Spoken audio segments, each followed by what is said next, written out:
মাটি ব্যবসায়ীর তাণ্ডবে নাজেহাল বাগাডহর এলাকার মানুষ। দীর্ঘদিন ধরেই মাটির সিন্ডিকেট চালিয়ে যাচ্ছেন কয়েকজন অসাধু মাটি ব্যবসায়ী।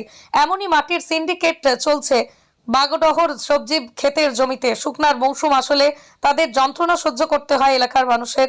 আবেদভাবে সবজি ক্ষেতের মাটি জেসিবি টিলার লাগিয়ে গভীর গর্ত করে মাটি সরবরাহ করে থাকেন। মাটি বোঝাই গাড়ির এনডি বাঁধ কেটে ওঠার ব্যবস্থা করে বাঁধের উপর এবং পিডব্লিউডি রাস্তা দিয়ে আসা যাওয়া করছে। যেহেতু সরকার বন্যার জল আটকাতে বাঁধের উপর কোটি কোটি টাকা ব্যয় করে বাঁধ উঁচু করছে, গাড়ি চলাচলের ফলে দিন দিন বাঁধের অবস্থা বেহাল রূপ নিয়েছে। মাল বোঝাই গাড়ি চলাচলের সময় দুলাল কারণে ছোট ছোট বাচ্চা থেকে মানুষ তারা ভয় পাচ্ছেন, যেতে আসতে তাদের সমস্যা হচ্ছে, এমনটাই জানা যাচ্ছে। যদিও দুঃখের বিষয়, মাটির সিন্ডিকেটের উপরে এত বিধিনিষেধ থাকা সত্ত্বেও ফরেস্ট প্রশাসন নীরব। বোঝার বিষয়, কার আঙুলি হেলনে এসব চলছে। ছোট ছোট ছেলে মেয়েদেরকে সুস্থ রাখার জন্য এলাকাবাসী প্রশাসনের দৃষ্টি আকর্ষণ করেন এই মাটি ব্যবসায়ীদের উপর কড়া পদক্ষেপ গ্রহণ করার জন্য। হিফজুর রহমান বড়ভূঁইয়ার রিপোর্ট, বিএম নিউজ 24।